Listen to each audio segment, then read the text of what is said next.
Hey there, guys, and welcome back to the Open Mid Leaguecast, episode 13. We are available on anchor.fm/Open Mid Leaguecast, along with Spotify, Apple Podcasts, Google Podcasts, and many more. Today, we're going to be talking about week 2 of the NA LCS and Academy games. That's about it. So first, let's get into the Academy scene first. This week was pretty interesting for Academy. So which team do you want to touch on first, sir? I think it's important to touch on EG and their nice little bounce back this week. After going 0-2 last week, they take a 2-0 against arguably easier opponents. What do you think? C9A are definitely not where they want to be, obviously. But I think the game against TL was very interesting, I will say. But the one against C9 I think is pretty big, especially early on in the season when C9, probably by the end of the season, are probably going to pick it up with Tomo. But I think right now picking up a win like that is pretty important. Yeah, and Tomo coming from scouting grounds this past scouting grounds doesn't look like he has big shoes to fill with King, right? So it's pretty tough for how Cloud9A wants to play when they don't have King. But speaking besides Cloud9, the TL game was interesting because I think EG kind of got away with grabbing Varus first pick, which I thought was interesting. TLA banned Kalista, Blitzcrank, and Tom Kench, and two of those bans I'm kind of scratching my head at, right? Yeah. Blitzcrank, Tom Kench bans in this meta seem kind of troll. Yeah. I'm not sure about those bans, especially Blitzcrank. Like, that just seems really troll. I guess they were getting fucked in scrims or something. I don't know. But the TK ban's also a little jarring because I think they've just nerfed that champion so much. I think that in competitive, like even if it like does okay or well, like for example, like Treats played it. He was still like, sort of just like a eat bot sort of thing and like nothing more, nothing less, I felt. Like even like as like a quote unquote tank support, he's not gonna tank a lot, in my opinion. Yeah, and I mean, aside from the bans, this game was hella weird because Giyu was running it like 1-5, Yep. like, and then I look at top lane, and I just see Huni 6-0. I'm like, wow. I look at Anda 3-0. I'm like, wow, someone's getting fucking carried. Yeah, it's definitely a side lane gap, jungle gap, Yeah, I think it's kind of weird though, cause I mean, first of all, I don't think picking Aurelia in this meta is that great anyway. But like EG's priority on Rumble or like getting Rumble for Huni, that's just a Huni pick, right? Like nobody else is really playing in the world, but it's Academy. Huni's like, yeah, let me play something fun. Let me play Rumble.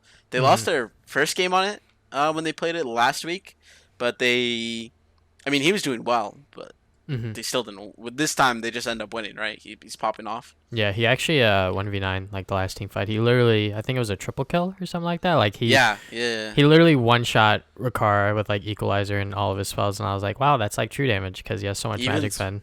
Even with Death's Dance too. I mean, he had Sork boots, he had Leandries, Morellos, and a Void Staff. Like legit, no AP, all penetration. It was just fucking hilarious to watch him just like run him down. I'm like, oh, that's better than true damage at this point.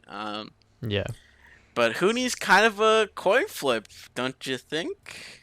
Yeah, Especially definitely. with that first game. Like he went 6-0 this game, but then that game on the first day versus Cloud9 Academy, 1-5 on set.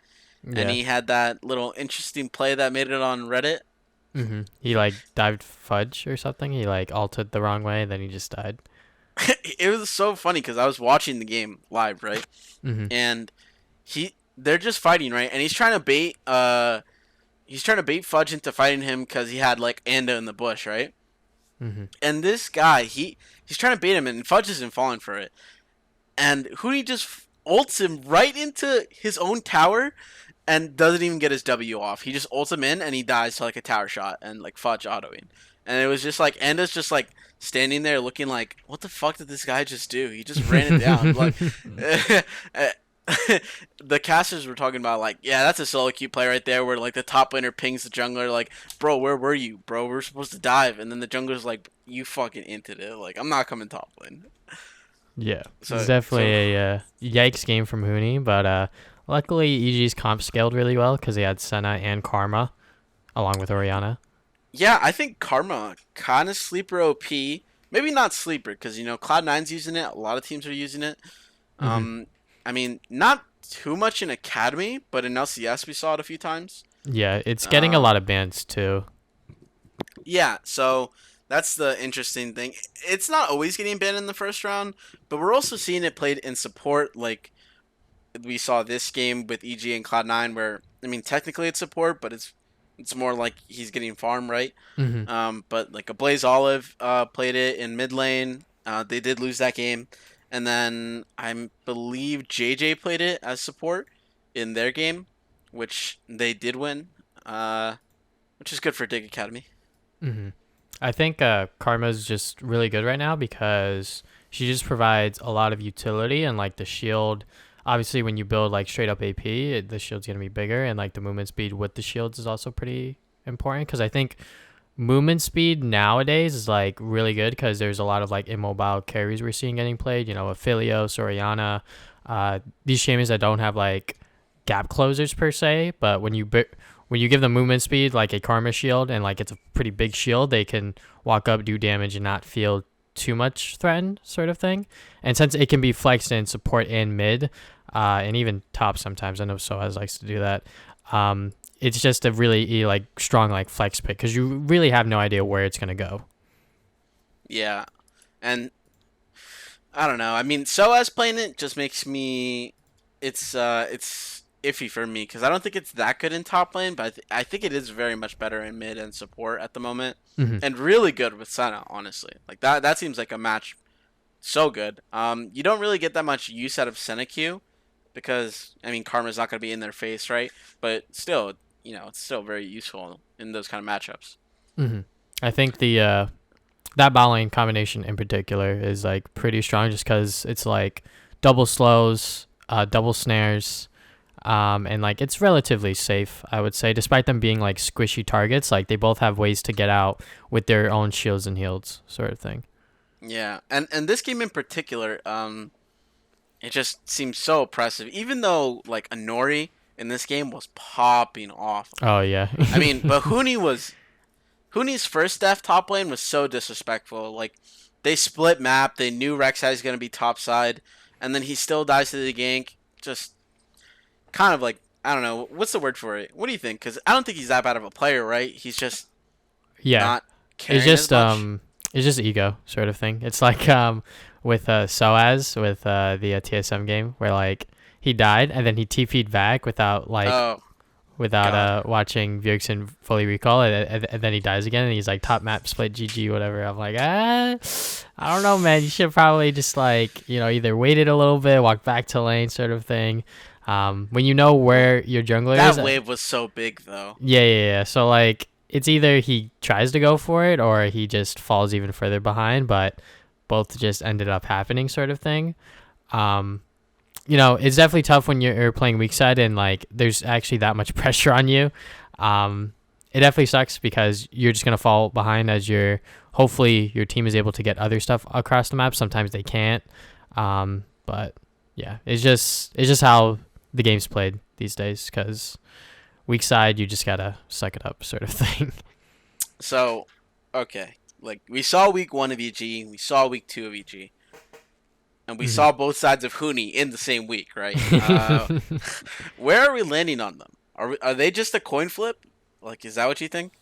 Yeah, I think Hooney's just he's definitely a coin flip player nowadays. I think after his time on SKT, he's just been very inconsistent with his play. Like some games he'll pop off, some games he'll be straight up running it, and it's really weird because like people have praised Hooney for so long, for his play and like like they think that he's just like this great player, but nowadays he's back in academy. He's not doing so hot. So I'm not sure exactly if it's just like nerves or mental thing or he's actually just playing bad and not caring.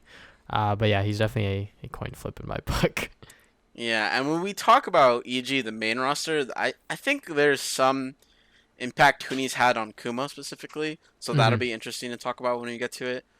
Yeah. Um, So finalizing on the EG Academy, for me, really coin flip. Really depends on the day, honestly. Like, because sometimes Giyu and Huni pop off and they win games really hard, and some days either one of them ints. And the other three members, Anda, definitely, and Matt, are all fairly consistent. Hmm. I don't think there's anything wrong with them. So it's just I think it just depends on the solo lanes whether they actually show up on any given game.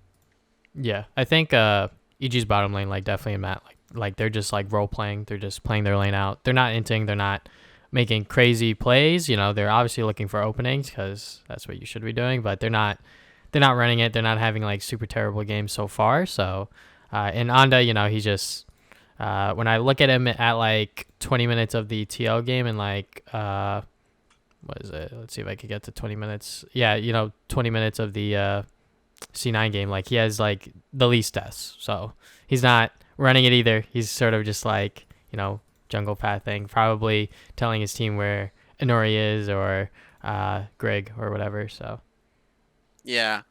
So EG, yeah, coin flip for me. But focusing on one of their opponents, Cloud9, like they had an interest.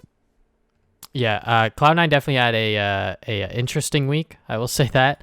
So Cloud9, the first game against EG, we already touched on. I think if their team comp was just a little bit better, and maybe if Tomo positioned a little bit better as well, they probably could have won the game. But because Inori was playing Rek'Sai and that champion does not scale all that well, the later the game went, Inori had to make some plays, and he's not as effective as he once was, 10 minutes into the game. And then the other game, what was it? C9 versus Golden Guardians Academy. Golden Guardians. Yes. So this one was very interesting because it was a back and forth game, but it just came down to certain moments and certain team fights where Golden Guardians kind of just got outscaled and just fell apart. Like C9 have GP, Cassio, Jace, and Gragas, which is like relatively speaking like 4 damage dealers at the end of the day with just a Nautilus. So, and then when you have Ornn and like Leona, like those champions aren't going to do as much damage, obviously, because they're just tanks.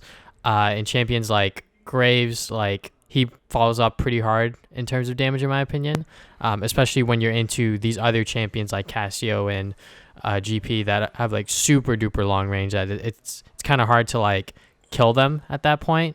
So I think C9 definitely like played the scaling game and they definitely won on it.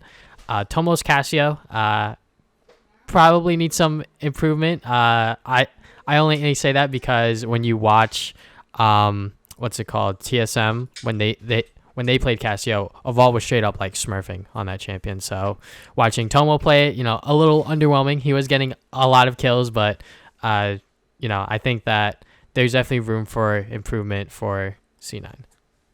Yeah, and Tomo, he's played two games of Cassio, and he also played a game of Aphelios, which just was, I have to say, like really bad. Like his mispositioning in the EG game was really what cost them, because they had a lead and they just kept chucking it back. Like he got caught in 2 major shockwaves and died for them and gave up Barons and gave up control. It was pretty bad from Tomo, his positioning in those games. And obviously this game, like, he only had 2 deaths and he played better, but I'm not sure if the Cassio pick is really what they need.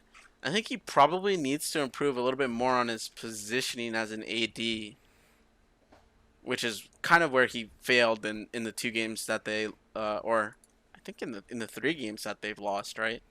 Mm-hmm. So kind of mixed on Tomo right now. I hope he can get better, but it all depends on if he does, right?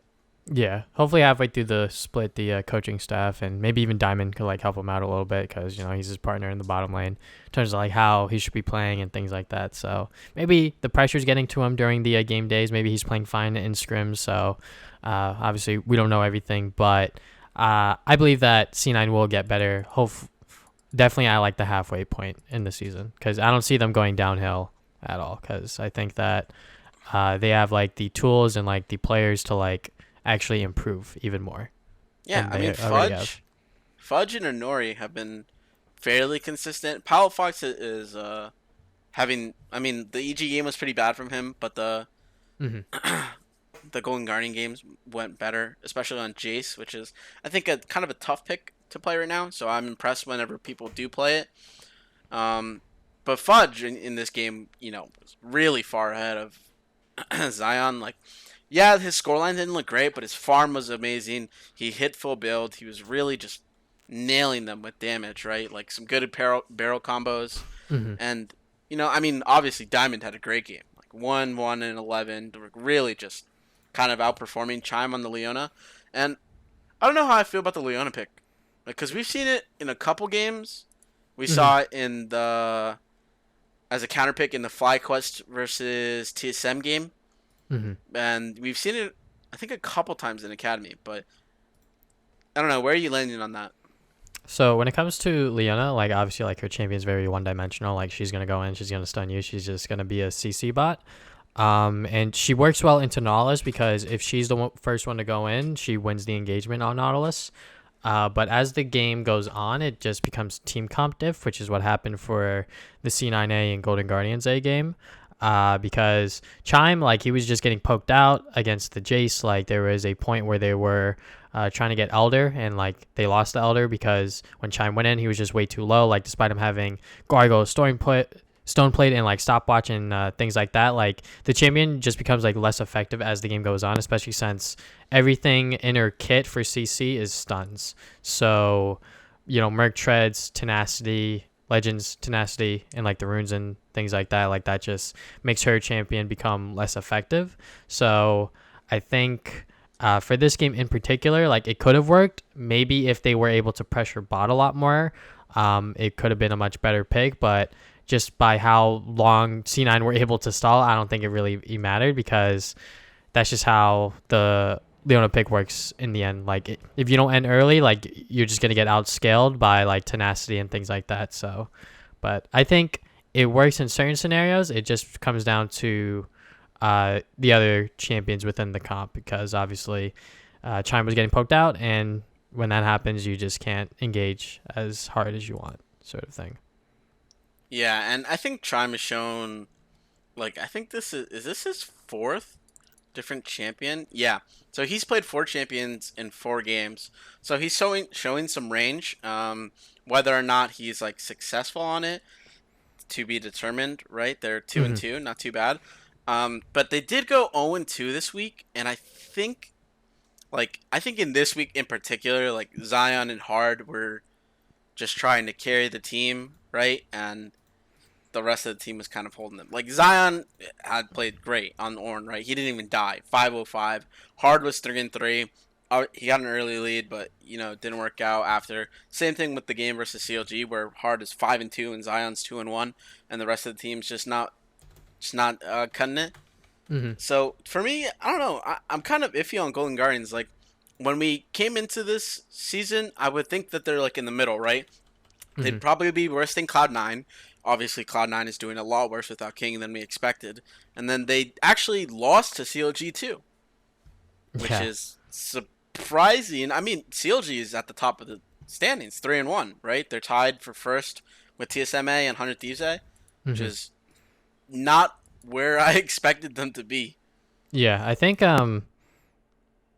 CLG are kind of just like stealing wins away sort of thing. All right, so like for this week, when it comes to the Golden Guardians game, like Golden Guardians kind of just like they kind of just threw at the Elder Dragon, unfortunately, which is a shame, obviously, because you don't want to be throwing the lead, especially the one that they had. They had a 4 Drake lead, and then they just lost the Elder fight because of just like how the fight played out.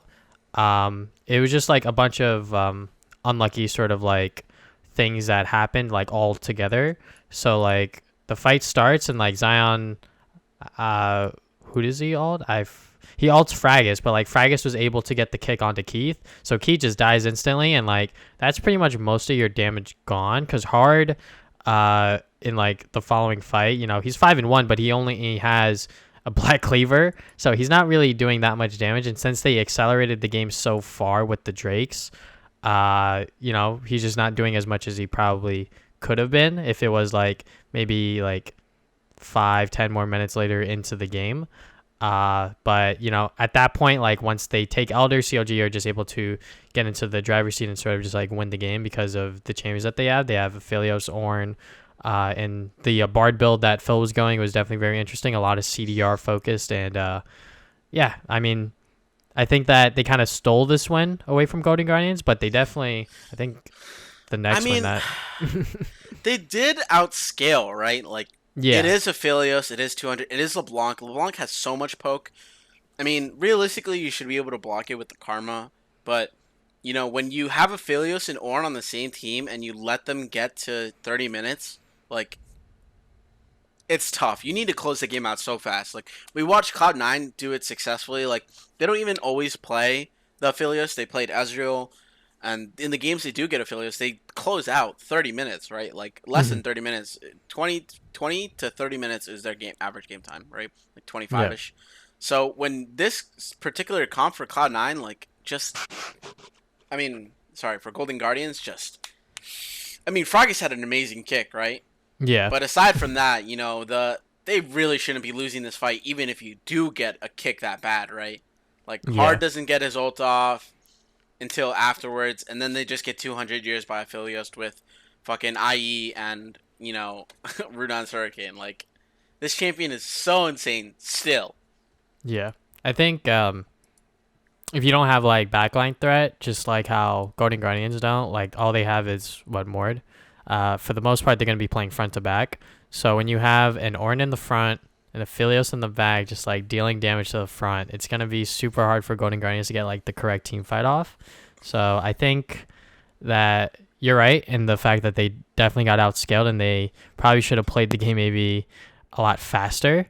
But I think there's not a correct way for them to play faster with the champions that they have. Like, they have Braum, they have Ashe. Like, their main initiation is Ashe landing an arrow, which Keith was going for throughout the game, granted.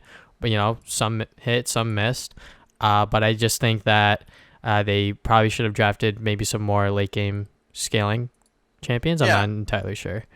And the Bard pick is really good, I find, at stalling engages, right? Because, like, you just ult on the enemy when they're trying to engage and negates it. And he also goes for the, what's the name? Mikael's Crucible. So even if someone does get CC'd, right, you just Crucible them. They get out, right? Yeah. So I love building that item against Ashe because the Ashe becomes fucking useless. Yeah, it's fucking because she doesn't do enough damage at the moment. But if they buff their damage, she'd be fucking crazy. She'd be way too good. Yeah. Because she just has she has longer range than most ADCs, and with the utility you get, it'd be kind of dumb. Closing out on Golden Guardians, their other game was Cloud9, which we touched on.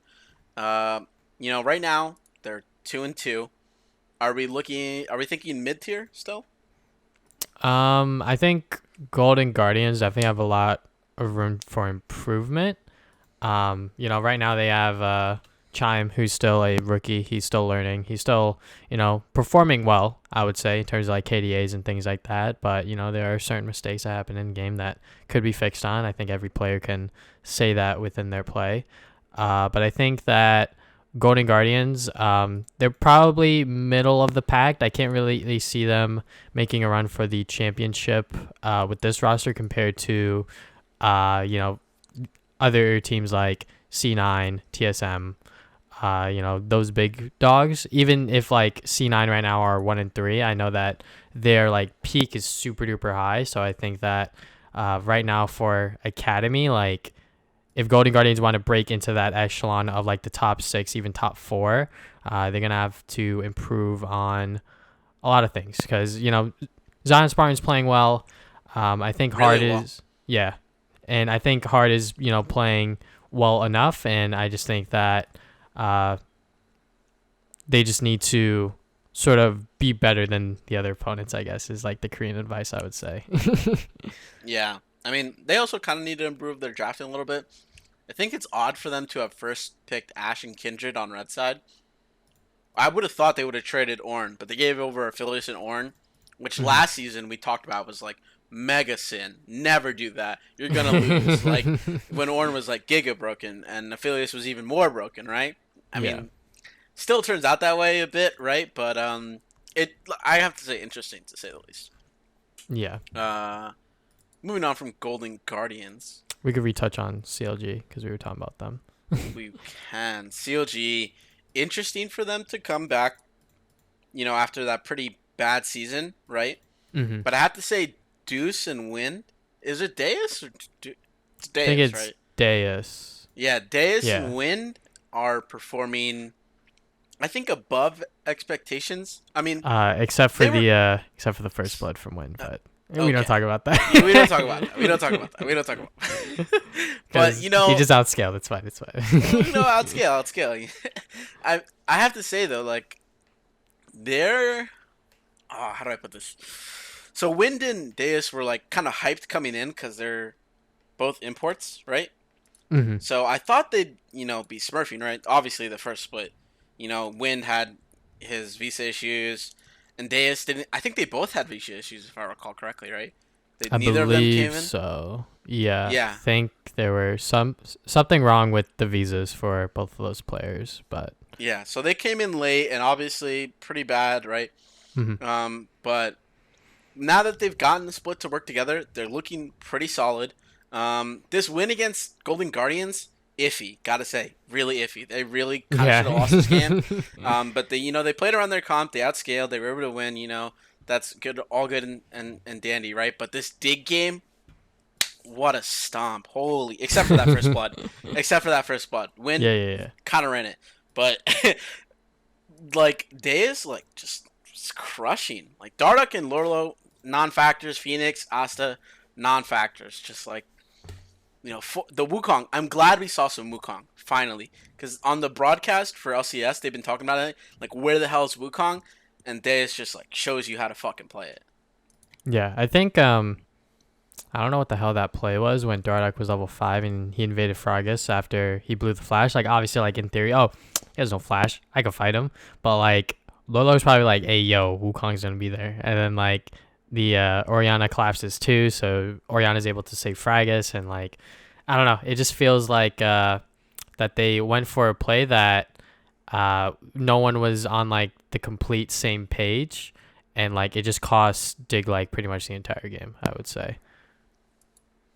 Yeah, and I don't know, Dig is kind of iffy for me because, okay, think about it. The last time Dardoch was in Academy, he was playing for Optic, right? Mm-hmm. I really disliked that. Like, he wasn't trying at all. Like, he really didn't care, Like, he was whipping out, like, he whipped out Kiana jungle before, like, anyone had practiced it, like, and that was just, like, I don't know. He really just didn't care about Academy when he was on Optic. So it makes me wonder how much he cares here on Dig. Especially if he thinks, like, eventually Dig is going to be like, you know what, this isn't working in a KD in your bench, fucking Dardoch coming in, this kind of thing. It just makes it tough for me to see, like, how do I put this? Like, Dig, I feel like they should be better, right? Just because they have 4 players who have played in LCS, but it's, like, not the case, which is, like, worrying. Yeah, it's just like last play, right? Where like they were supposed to be smurfing with like Demonte, Acadian, Lorlo, and Phoenix and Ole, right? But they had to get Greg, man. Like they got they had to swap in Greg. So and then they swapped in Greg, and then everything fell apart, But they're 1-3 now. Yeah, now it's like they're kind of slumping in the beginning, and I don't know if they're going to be able to pick it up. I can definitely see some LCS players, if they're put into Academy, when they're told like, there's going to be like a 10-man roster, this and that, and they're supposed to be told week by week whether they're supposed to be playing in Academy or LCS. We have yet to see that, honestly, other than Wild Turtle and MASH.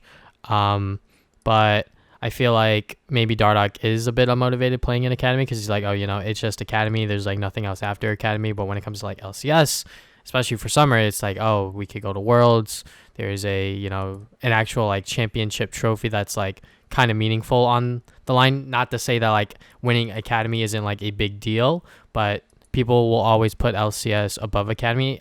Also because people just watch LCS more. Like there's more eyes on LCS, and that's just how it is. Because it is the minor league. That is what Academy is. But yeah, I just think that Dignitas, I'm not sure if it's communication or like players just making bad plays or whatever. Like whoever made that call to like fight right after Dardoch Dardoch blew Fragus's flash was just a bit worrying to say the least. Because I think maybe if he was 6, that play could have worked. But yeah. I mean, if you look at the lane states, there's like no way his team's going to be there first. Yeah, right? like literally Lorlo pings, he's going to the wave right after Deus pushes, and Deus kind of just walks into the jungle. He's like, I'm coming, I'm 6 or whatever. And, Fragus is pretty much just trying to stall. Like, Dardoch doesn't even have smite here, so I don't know what he's trying to accomplish. But he loses it too to an auto. But like, yeah. like his laners aren't pushed in. Like, I mean, you can argue that they could be there first, but you'd be giving up wave prio. Fragus could just leave, and then there's no problem, right? Like, all you did was get the red buff steal, and your laner's got a worse lane state for it. Yeah. I think he kind of screwed over his team there, and them losing that fight just really set them behind, because that, Wukong and Aatrox matchup just kind of flipped. Like, you see, like, this, like, 10 minutes in, like, with a 20 CS lead. Like, absolutely massive, right? Because Lorlo's tower wave was pushing into top lane, and he died at that fight. So, completely screwed, right? Like, that's worst top lane thing ever. I played top lane. That's fucking awful. When your lane is pushing, and then you get, like, 0 fucking minions, man. Like, honestly, tragic. So, they did get a win, though, this week. But it was against FlyQuest. And FlyQuest, I don't think was fucking... They were hard trolling this game, right? So, Revenge, I was kind of hyped on him last split. But this split, I don't know, man. Like, his performance last split was so, like, flip-floppy. Like, and even on the good games he did have, they weren't great. This game, he goes 0-7 on set versus Lorlo. And here's the thing. Volley into set is a good matchup, right? Volley does well. But 0-7 was just so bad. It was just so tragic to watch him play set. Like, he's going this full split push build, and he keeps trying to team fight. There were so many team fights where he would ult in and not press W and just die. Yeah, because he would just die instantly. Yeah, he would just die instantly. Like what? Like this Bork Black Cleaver build, it ain't it, Chief. When you're not if you're not in the side lane, this build ain't it. All right. Triple import from Ose has been playing okay, and this was the one game that Mash played. And he was playing Senna, but he was actually farming, which is fucking troll. I have no idea what was going on. I was like, this is bad. And it was so funny to see Mash play this game and then the next day get announced to play for the main roster. Yeah, I guess Mash is just a big brain player or something, but I don't think so. This was awful. Jokes. But for this game in particular, I think FlyQuest just lost to themselves, if I'm going to be completely honest. Like, Revenge was just running it, just having a really bad day, really bad game. Mash just doing this, like, actual farming Senna, which is kind of troll. Like, they didn't even put in, like, the buffs yet where, like, the souls will spawn more. Like, I think it's still, like, 1% or something like that. Like, it's still, like, ridiculously low. Did he think they were in?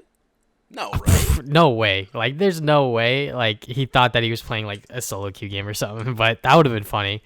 But yeah, I just think that Dig, like, they played to their level, and because they played to their level and FlyQuest were kind of just not playing to their level, it just kind of fell apart for them. You think FlyQuest has a high level?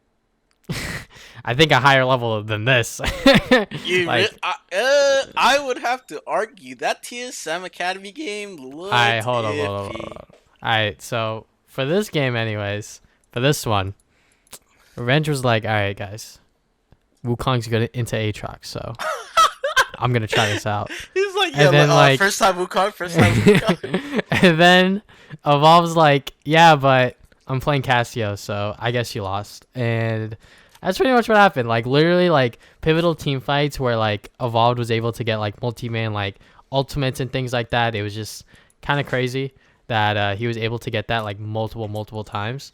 Um, and Wild Turtle being in this game, I'm not entirely sure what to exactly make of it, but he was definitely getting caught out a lot, dying a lot.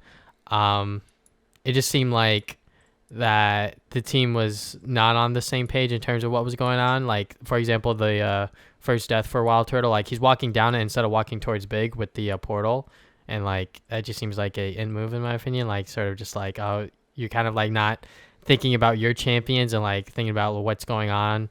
Maybe they didn't see the ETP. I mean, like they should have, because like Aatrox literally I, immediately walked out of the bush. So they're getting double TP'd on, right? And I think Turtle. The thing is, when you're playing an academy, right? It's kind of like, oh man, I'm playing an academy. Do I really care? Let me just play aggressive. I'm better than this guy, right? I don't think Turtle can say he's that much better than some of these players, right? I He mean, didn't yeah, have he didn't have a great spring. Like it wasn't amazing. He was playing weak side, but then we see Mash play weak side for FlyQuest, and it looks fine. he's like You picking know, it up doesn't. random kills and shit. Yeah, it's just he's playing well. He's not getting caught. I mean, Turtle had lots of like solo deaths where he's just staying under a tower, 2v1, and then all of a sudden, oh, it's 3v1. I'm fucking dead, and he's like, and I don't know. It's weird to see Mash playing in LCS, but he played well, and that makes it really tough for. I think we might have another player, Turtle, playing in Academy for a little bit longer, which is kind of insane, honestly. Yeah, I mean, Turtle hasn't been making like a splash for his career since like the IMT roster. I think when that roster was around with like Rainover, Hooney, Paul Welter, Adrian, like that was like his last like super big break, because he went back to TSM, then he went to He did win. FlyQuest. He did win Yeah, a split. he did win on TSM, but uh, I'm not sure if he was like the main contributing factor to that, because it was still the 2016 roster with like Svenskeren and Hanser and Biofrost. So um, yeah, I mean, at this point, like it's kind of like I'm not sure if it's do or die, because like NA Academy is always a place for like older LCS players, sort of thing. Um, but yeah, I just think that if Mash is playing well, just play Mash. But if Turtle just happens to pick it up and play better, I think that it might be worth to try him out. I'm not sure, but right now Turtle's definitely not performing to where he once was prior. Yeah, and I think what's interesting is like if we look at who the import ADs are in NA, who is it? It's Bang, it's Sven, and it's God, I'm forgetting his name. Not Lost, FBI, right? Mm-hmm. Like so if you need a native AD, I don't think any one of those teams will trade, their import for Turtle, right? Yeah. I think obviously for Sven and Bang, much better players than Turtle. I mean, much better showing than Turtle has in recent years and recent splits. But as far as FBI, like maybe you want to grab FBI or Turtle instead of FBI just to have a native player so you can fit another import on the team. Because right now it's Closer and FBI. But what if it was like Closer and I don't know who? I think you need a better support, right? So if you imported maybe Treats or someone else. Yeah, probably. I would say I mean, how so. many good import supports are there at the moment?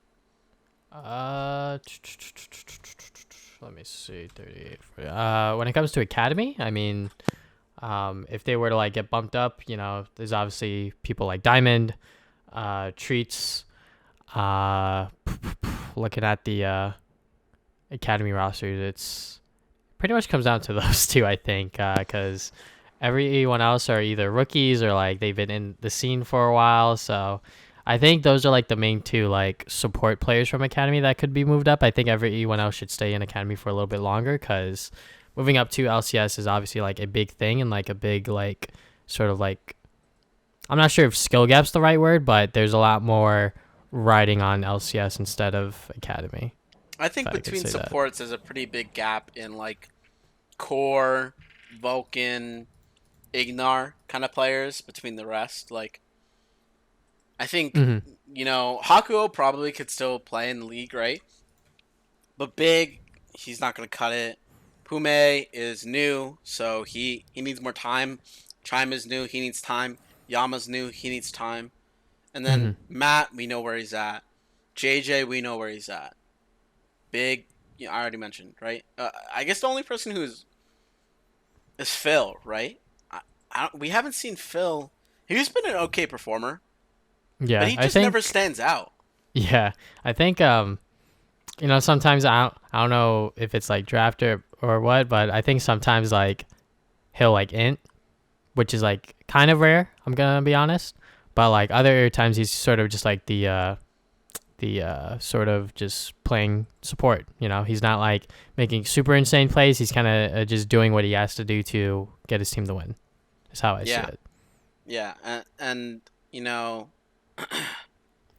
God, where were we before we were talking? That we got sidetracked we got sidetracked by supports like We were really hard. just talking about FlyQuest, I believe. Yeah, I'm so sorry. We were No, talking about no, no, it's all good.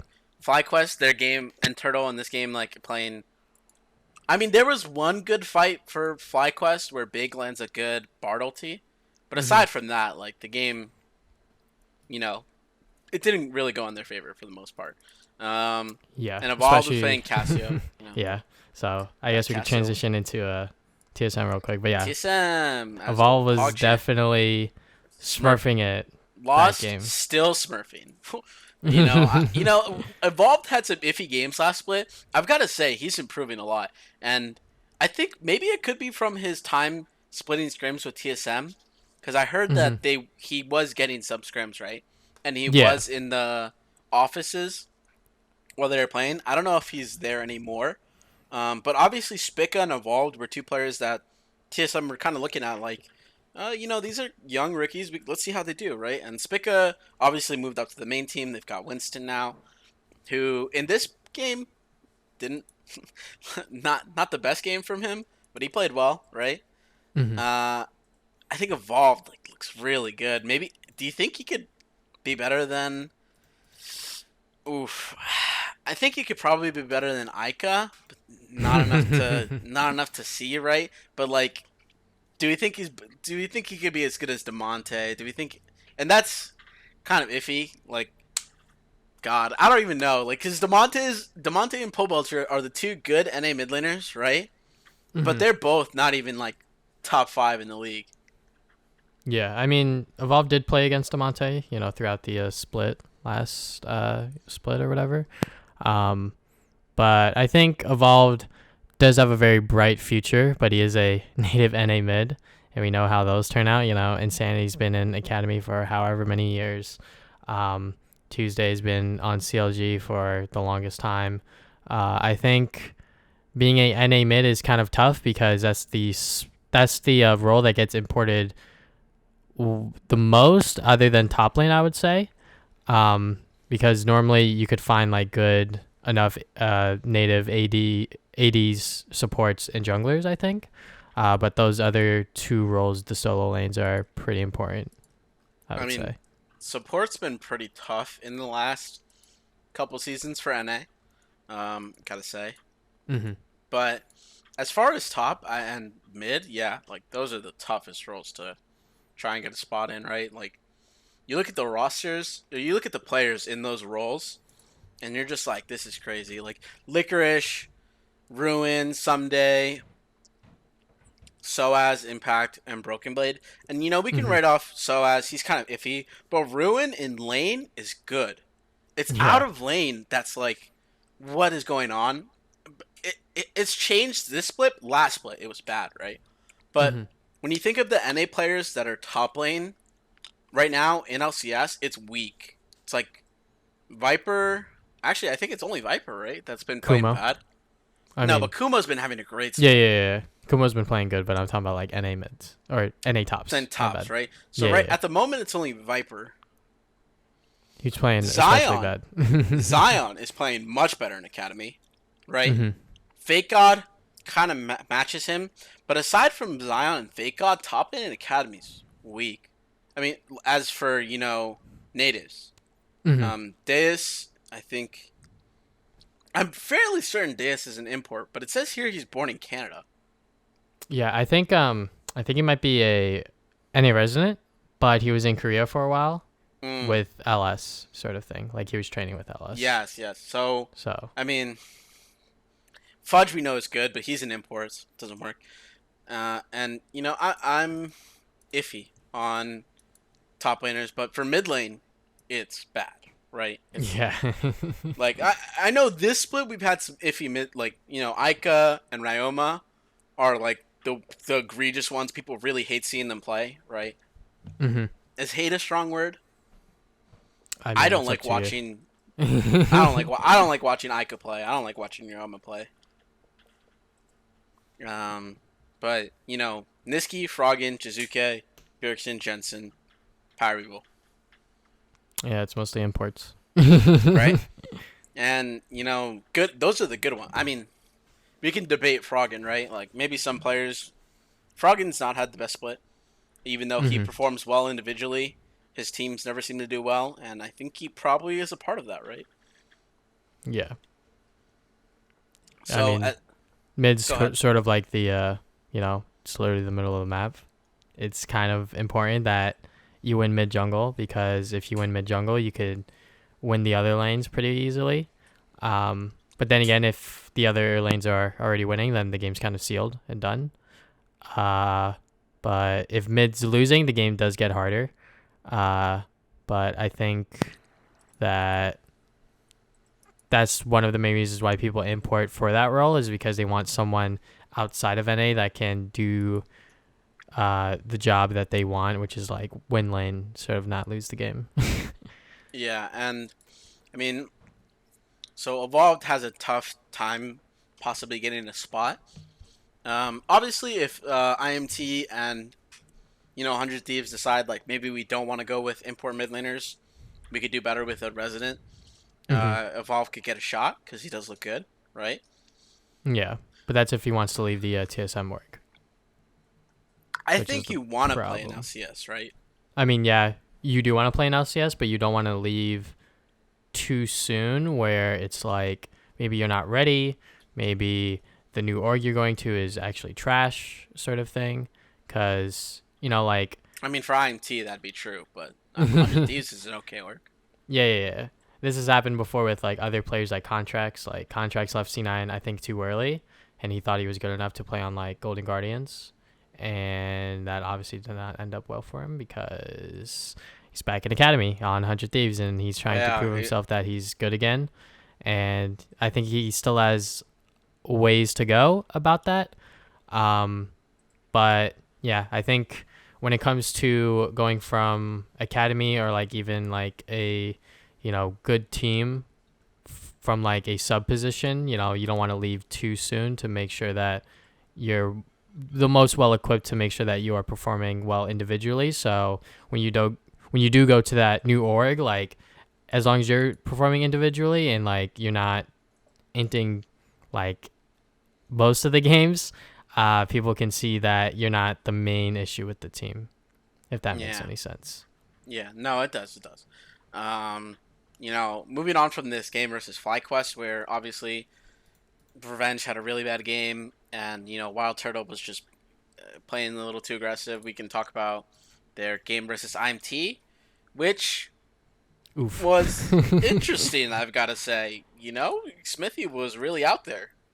Yeah, he was definitely big dicking Winston. I will say that he was up by the end of the game, 100 CS, 5 levels, and he was playing Nidalee. So yeah, this is Yeah, definitely the aside of the Nidalee versus Trundle matchup that people want to see, but it never happens in the LCS because teams are just better at handling Nidalee, I guess. But I guess TSM just let Xmithy run rampant too much, and he sort of just like out farmed Winston, out jungled Winston. Like he was like when TSM attempt this Baron at like 28 minutes, he's literally up 4 levels on Winston. So there's actually no way he wins the Smite fight. So it's yeah. kind of crazy. I mean, Um, for Winston's credit, though, in the early game, he was keeping pace, right? yeah, Like, if we look at, let's say, 12, 10, 11 minutes into the game, right? Winston's keeping pace. And I have to say, he did better than, like, freaking Broxah did in this matchup. But we can talk about what the hell Broxy was doing on Trundle in that game on Sunday, which is incredible. But Winston, this like he kept up, he was close, right? And obviously he's gonna be behind Italy. It makes sense, but he really didn't get like start getting like absolutely crushed until Smithy used the Herald on bot side, got that tower, got all that gold, and got all the farm, and then it's like, all right, Winston, you're fucking behind like the rest of the game, and your other laners need the farm, like. Yeah. It's So kind of Smithy crazy. smurfing like on the Nidalee, honestly, but it wasn't an early game smurf. It was like a mid game smurf. Like he was in the mid game, he was just fucking really good, and I would Yeah. expect that from McSmithy, right?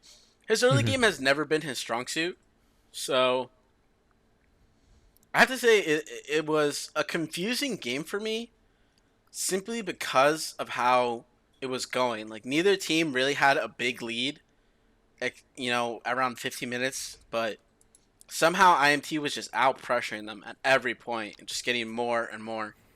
Yeah. And like TSM tried to run it back with their sort of like signature quirky Aphelios late game, which they pulled off against Dig.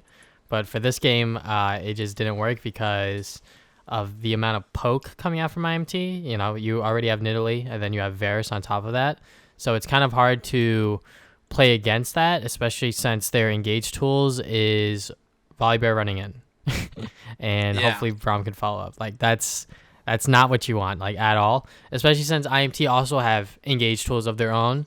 If Insanity wants to go in, obviously Alarm is Malphite. He literally just presses R and he zooms in and knocks people up. So, and that works perfectly well with Nidalee too. Yeah, I've got to say the Malphite pick didn't look that bad against Volibear, Yeah, Kind of he's good. sort of just like a big tank.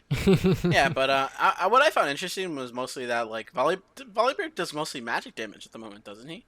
That's why people are building like Spectre's Cowl, not Spectre's Hmm. Cowl. Sorry, Hunting Guys.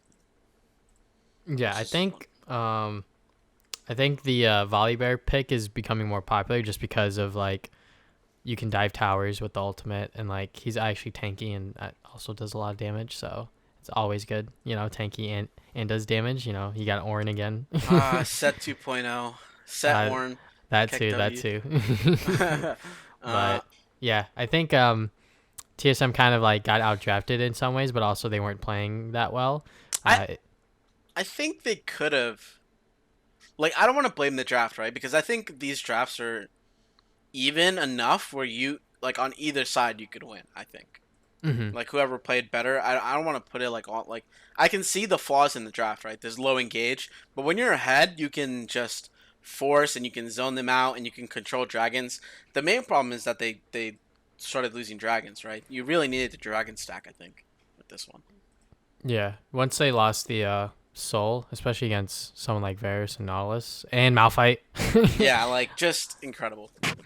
Yeah, it's gonna be extremely hard to win fights when like their ultimate's gonna be up by the time you're done fighting. If it's like a pretty long fight, Yeah, and like now when Malphite ults in, since he has soul, he can actually run away or run at you, one or the other. So exactly. I mean, quietly, Insanity had a good game too, right?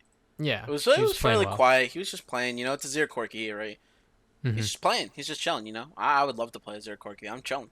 He's But chilling, you're scaling, doing he's damage when you scaling. can. Exactly. And I think TSM waited a little too long to kind of engage and like fight, Hmm. because they kind of already lost their towers when they engaged the fight. Their engage wasn't good. They just missed a lot of skill shots, and you know, Malphite. They got Malphite in it in that last fight where like three people got knocked up and they got deleted. Like, Yeah. so that happened.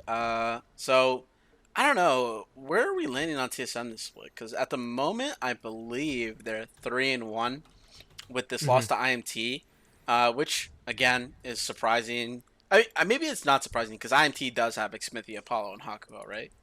Yeah, but IMT also lost their next game. To 100D. So Yeah. where are you on TSM? Like top two, Uh, top three? they're definitely playoffs, I would say. Top three, most likely, right now.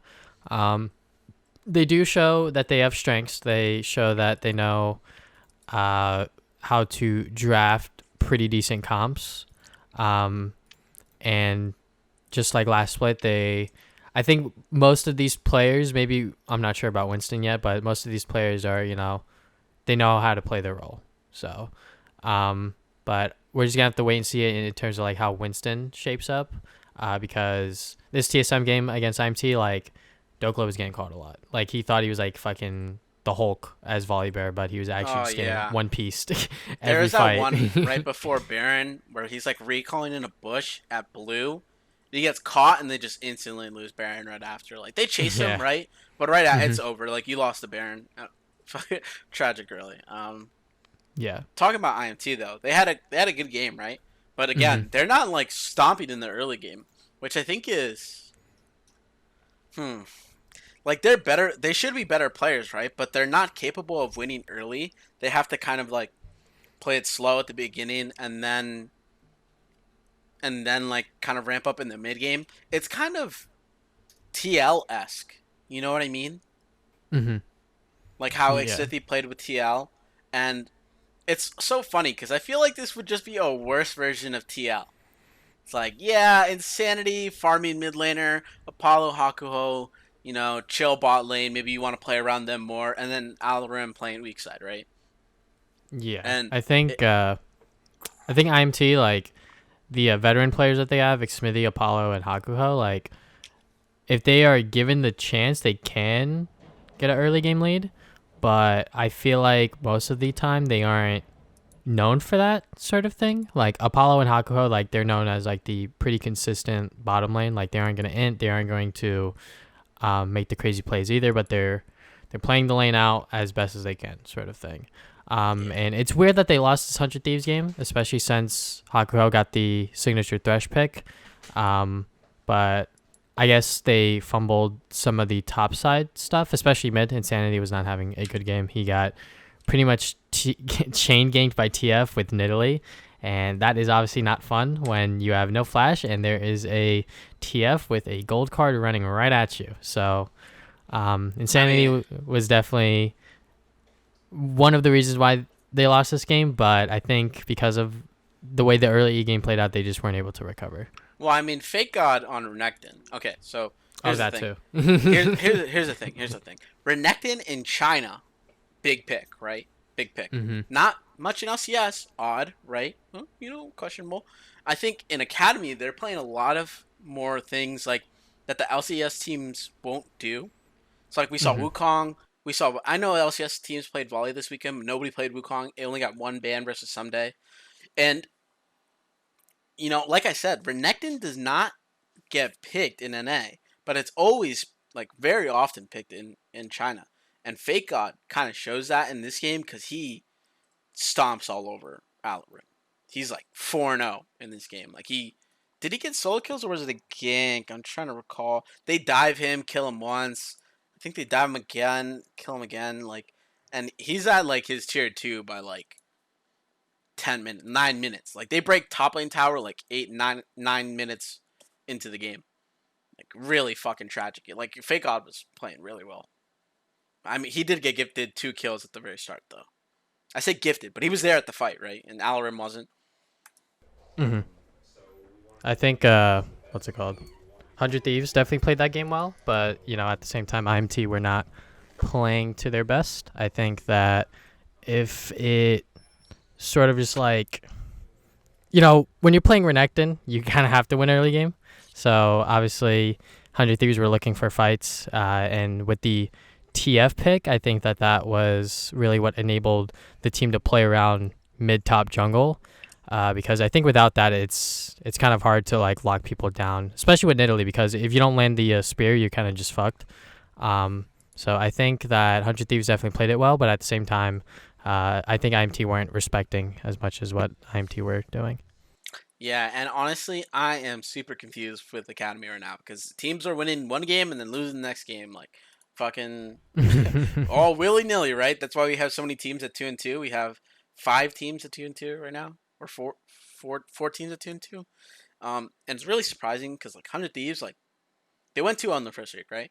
But then they have Mhm. this bad loss against TL Academy, which is interesting to say the least. Jenkins played Volibear, had a good game against Fake God. But then in the next game, Fake God's popping off on Renekton against Alarim. I'm like, what the hell is going on? Like, Yeah, why can't you just be consistent? TL and 100 Thieves are definitely that game in particular when they were against each other was pretty interesting. Yeah, I don't know. I feel kind of like Academy is flip flopping a lot, right? I mean, the thing is, Yusui had I don't know if it's I wouldn't say it's counterpick, right? Because Jace versus Oriana is fairly skill intensive. I mean, we saw Demonte and Jensen play it, and I think in that particular game, Jensen was playing the lane a little bit better than Demonte, but in this matchup where it's Yusui and Saligo, Yusui had the advantage on Saligo. He was where Yeah. Yusui was playing better than him on the Jace. And obviously, for one of the early kills, Grig comes in, flashes onto Saligo, kills him with the Nidalee. And I guess this is what people are talking about when they say like Grig kind of like Smurfs in the like in scrims because his early game was good. Obviously, he did die twice, right? But Hmm. overall, the game was good. Jenkins, I mean, last split we saw Jenkins play like basically only fucking Gangplank and not even that great, right? Hmm. He got volley this game. Good matchup and not the best matchup in Daytrox, but he was playing well. Yeah, I think the Kaiser pick into Ezreal. I want to touch on this because I was talking about it last week. It's very interesting when teams decide to pick it out because Ezreal will outrange Kaiser. It's sort of like a coin flippy matchup if you don't uh, stay even or get ahead as a Kaiser because if you the moment you fall behind it's going to be really hard to catch up to Ezreal because Ezreal is just going to keep getting items and sort of scaling past you. But Ricard really showed like what this matchup is really capable of because he landed one W on Prismal and he kind of just one shot him and I was like, oh god, like that is not Hey, good, hey obviously. man, we played solo queue together yesterday. We, And I we were told you to duo pick queuing. it. We were duo queuing, right? And we were against Ezreal Yumi, and he tells me to pick Kaisa. I'm like, I haven't practiced much, fuck it, let's do it. And oh my god, were we just fucking. Alright, the lane phase didn't go great. I'll admit that. I'll admit the lane phase didn't Yeah, go yeah, great. yeah. But after Mhm. that, we were smurfing. I hit every W. I was like, yeah, you're fucking dead, kid. Get fucked, Ezreal Yumi. Fuck Yumi. That was fun. We made a Yeah. comeback. That game was hard for no reason. It was actually hard for no reason, but Uh, yeah, like when you pair up Kaiser with a CC support like Sed or Nautilus, like it's very easy to get Kaiser in there. And like even when Doublelift played it in the TSM game, like it was Kaiser and Rakan. So that was like a pretty good combination and pretty well known for IG's sort of like World's run because those were the two skins that they eventually picked. But yeah, it's like Kaiser can work well into Ezreal, but it's also the same way around. So the matchup's definitely, I wouldn't say coin flippy, um, more like a skill matchup, I would say. Because like if Prismal just like didn't hold the wave and like get hit by the Kaiser W, he wouldn't have died there. yeah. So I think we've touched almost on every team Yeah, we a pretty bit much. now. Yeah. Yeah. I think the only thing we just didn't super go into depth on Team Liquid. So all I have to say really is that, like I said, they have these like back and like that, like you said earlier, like Team Liquid's literally coin flip. Also, Hmm. because like some of their players just have really bad games and really good games. Like Greg, this game like in one game goes 1-4. In the other game, he's doing well in Italy. Yusui played consistent. I think Yusui and Ricard are probably the two most consistent players on the team. Hmm. And Yama is just getting his start, right? So he gets a bit of a pass for just starting out, right? This is his first split in Academy. Hmm. But as for Jenkins and Grig, we've kind of seen them, and they're not the best pieces. Yeah, I think Greg, whenever he plays Olaf, he tends to take a lot more damage than other Olaf players. It's really weird. Yeah, But so, I don't know. He seems to blow his flash. Like, does he even have flash sometimes? I feel like he's yeah, not taking it. Only yeah, one. I think maybe, only Smite. maybe he needs to work on that pick a little bit. But A little bit. Apparently anyways, he's an Elise player. So Elise yeah, players they just press E, right? Like, yeah. so, so Moving on from Academy, I think we saw interesting games this week with a lot of teams going 1-1, just like really almost kind of randomly. It makes power ranking the teams like pretty difficult, to be perfectly honest. Because I Yeah, mean, and we're only 2 weeks in, so yeah, we're only 2 weeks in. Because I don't know, maybe CLG Academy is not good and they just got lucky, right? And maybe hmm 100 Thieves Academy just trolled one game, right? But that one game contract was Inton. He was really Inton. Like, I don't know what to tell you. So moving on to LCS, right? hmm Going to Standard? Do LCS. you want to think it's okay? As we get into LCS, right? hmm Let's set the stage of how everything's gonna be going, right? Cloud9, we know they're at the top, right? hmm Top team, right? Dig, Yep. Immortals, trash, don't care, right? They're so Yep. bad, whatever. So those three teams we can kind of separate like who's really good and who's bad, right? And I hmm think what this week showed was a kind of the schedule is what makes the standings right now, right? hmm So for Golden Guardians, who have had to play Liquid and C9, losing 2 games, iffy, right? Like that, I want to kind of like think that Golden Guardians is better than their records. 100 Thieves is better than their record. hmm CLG is not as good as their record, Probably right? not. So let's focus on these three teams. CLG has played Immortals, Dig, Golden Guardians, and EG. So hmm of those four, they've only played one team with a positive record. That's EG, and they got hmm blasted. Yeah. So Wasn't that the perfect game or? that was the perfect game, the first game of the split where they got perfect game. Where are you thinking CLG is? Do you think they're above TSM? And obviously they beat Golden Guardians, right? A team that's supposed to be contending with them. Do you think they're better than 100 Thieves and TSM? Probably not. I mean, their win against IMT, they kind of stole from under them. Like IMT just like, haha, we're so far ahead. And then they got caught. Then they lost Baron. Then they got caught in a different fight. And then they lost the game. And I was like, okay, I guess they lose. But them being Golden Guardians, I think is a good sign for them that they are not a complete trash team. Like they are getting better. Like they are better than they were last split. And I think for this game in particular, like the draft, like I'm not sure why teams are still playing Zoe. I think Zoe is not as good as she once was. I just think the champions that are currently being played in the meta are not favoring to Zoe's strengths, which is like sort of picking someone off and just one-shotting them. There's a lot of like tanky champions around, especially for this draft. Like you got Volibear, you got Nolish, you got Trundle, like, and then the two carries which are TF and Aphelios, and like I think Aladios. Aphelios. I think TF like does well into Zoe because TF can actually pressure the map and like actually push Zoe in without having to risk his life too much.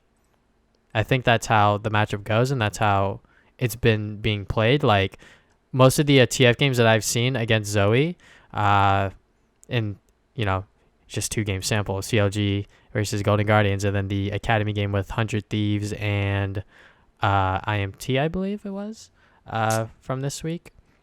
Don't hold on. Let me Yeah. It double was. check it. Yeah, it was the. Yeah, it was. It was. So I think the TF into Zoe matchup is probably fine. Just because TF is able to, for one, he has a point and click stun, so that obviously helps instead of Zoe's like skill shot bubble thing.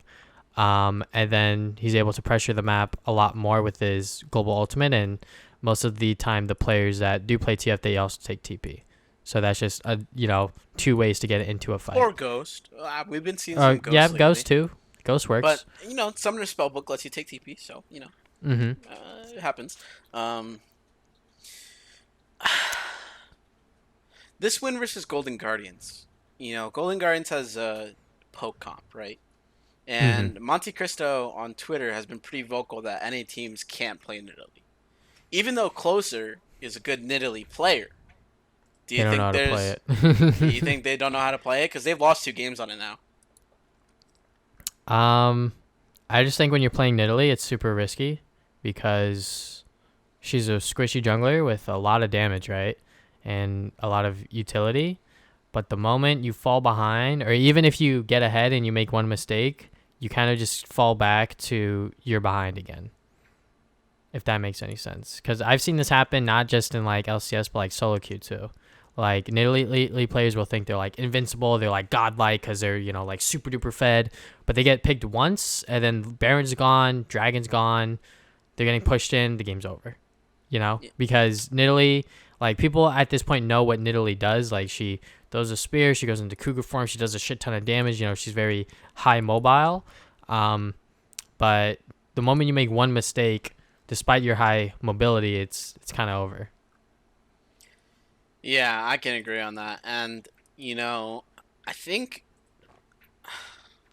CLG gets this win, right? It's really important for them to get this. Hmm. But moving forward, their schedule gets tougher. Do you have? Let me double check who they're playing next week. They play FlyQuest and 100 Thieves. I think obviously the 100 Thieves game is a bit of a toss up with how 100 Thieves have looked in their Hmm. last couple games. But again, 100 Thieves has played, what is it, 3 top teams, right? They played TL, they played EG, and they've played Cloud9, right? So Hmm. arguably the top 3 teams. And then they got their win over IMT, which was basically a stomp. Like it wasn't even. I don't even think it was really close. Like there's no way for IMT Hmm. to win, in my opinion. So, COG, where do you think they are for you? I think they're not last, but they can try to make a run for Worlds. So top 8. um, No, you just gave me a bar between 1 and 8th. what's it called? I think that if they're able to take the win against 100 Thieves, like that's obviously very good for them. Like they are actually a pretty good team. Even if they're able to beat FlyQuest, I think if they beat FlyQuest, like that is like a really good sign for them that they're improving as a team. Um, because FlyQuest are like pretty strong. Like all things considered, like they have Top been four, playing. right? Yeah, like they've been playing pretty well. They were the finalists last split. Like, and all they did was, well, recently they just put Mash in. Like Mash has been working really well with the team. Like he must have some sort of vocal voice on the team that like he knows how to play weak side, and like the team's actually telling him like, hey yo, don't stay under tower, just like give up the wave. He's like, I bet, just walk back, sort of thing. And maybe Wild Turtle just doesn't get that fully or something like that. But I think that CLG, they're definitely much better than last split, like I said. And I think if I were to like guess where they would sit at the end of the split, looking at the other teams right now, because IMT and Dig are not looking that hot. I'd say that they end up like between 6th to 8th. That's solid. That's I would have to feel the same at the moment.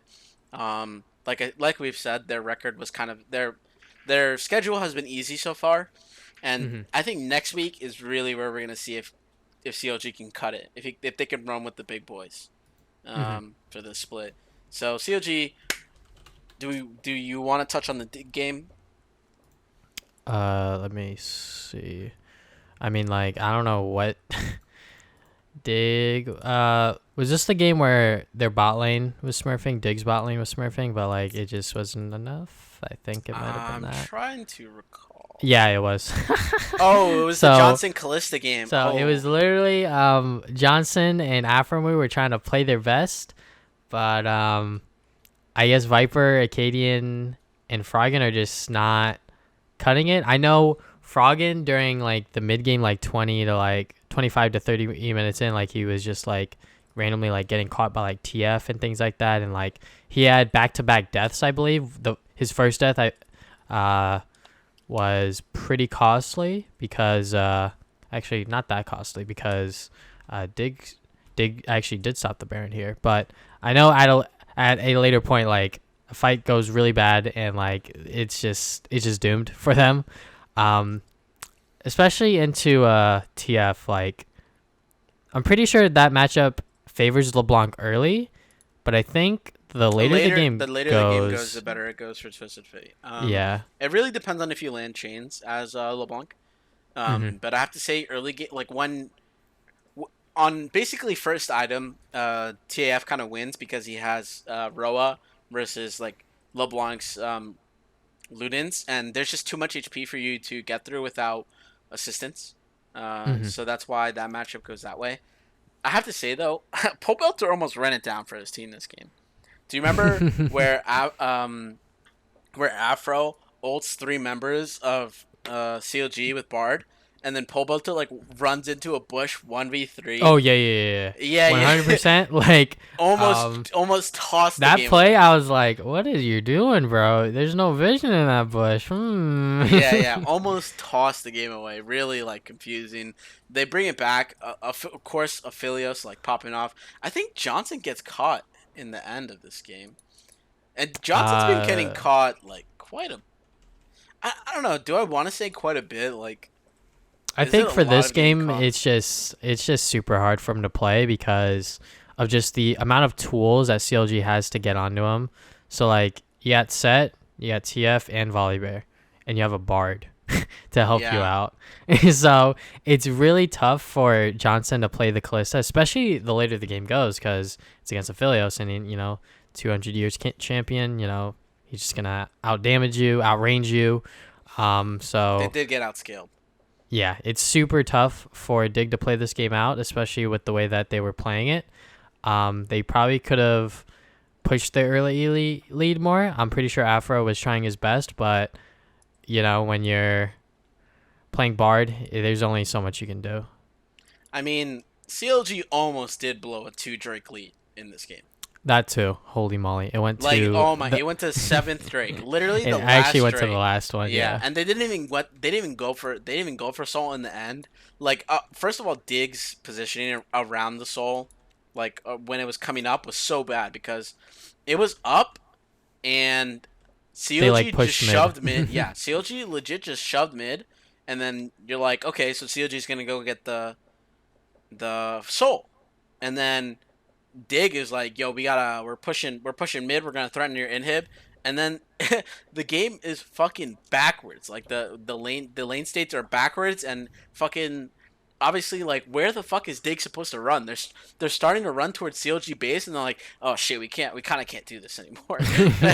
And then Yeah. and obviously that last fight they get shit on. Like Stixay just runs up with Philios and is like, fight me. He gets bar ulted, and then he flashes out, and they keep fighting, and they win. Right? That's one way to engage. Fucking Aphelios running it, flashing in, straight Yeah. up. I think So um I think Dig at that point were just kind of desperate. They're like, "All right, you can get Salt. We'll get the inhib, and we'll try to end the game." But and then CLG were like, "But we'll just kill you." yeah, And then that's exactly what they did. so I gotta say, I mean, COG's wins have not been super convincing versus the bottom teams, Hmm. but their loss was very convincing.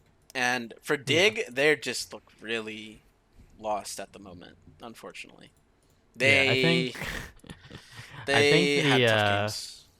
yeah, they definitely have some things to work out. I think they should try maybe Dardoch and Lorlo out. I'm not sure. I don't know, man. That game where Darduck's internet on fucking Hey, on you gotta Kindred. change something, right? What do you want to I don't put know. Phoenix in over Froggen? Do you want to put the Ooh, bottom lane over hell Johnson no. and Afro? Like, it just Hell seems no. like Hell no. they have to try something out at this point because Dig are 0-4 and it's only week 2 and it's kind of hard to make a comeback from 0-4. I mean, I think the only team who's ever made a comeback from 0-4 is Cloud9. When they Yeah, had that really bad split.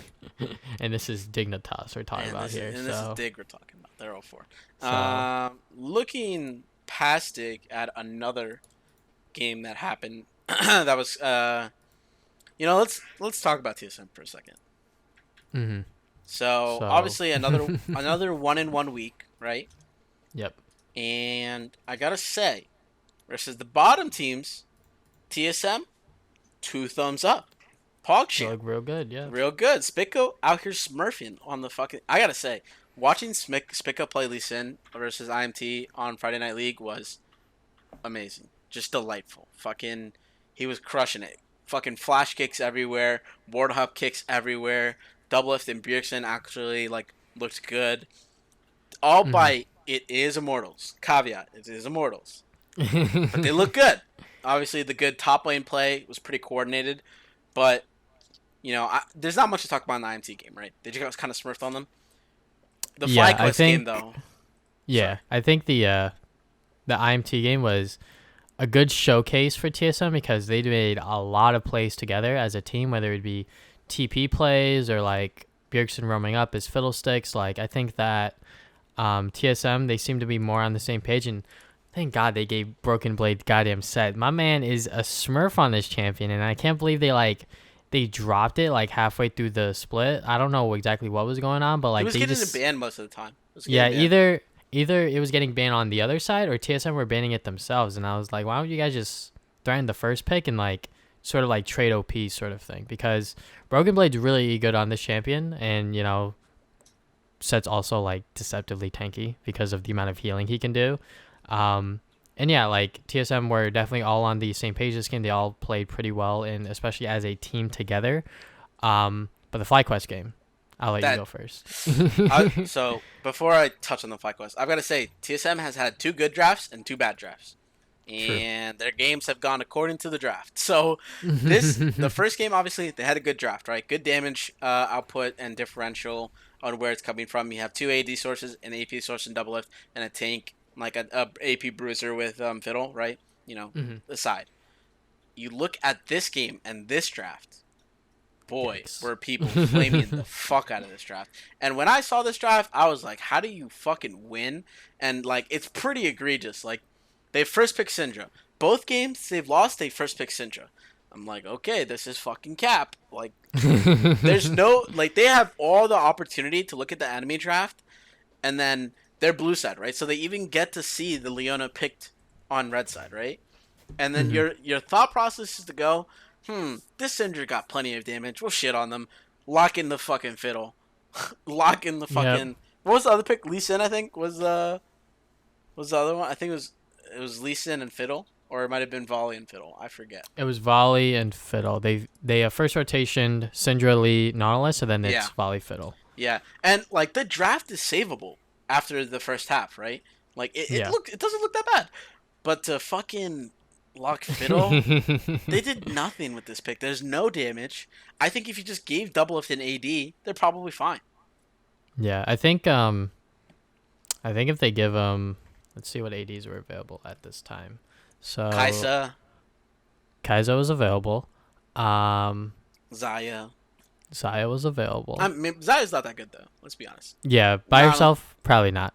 Yeah.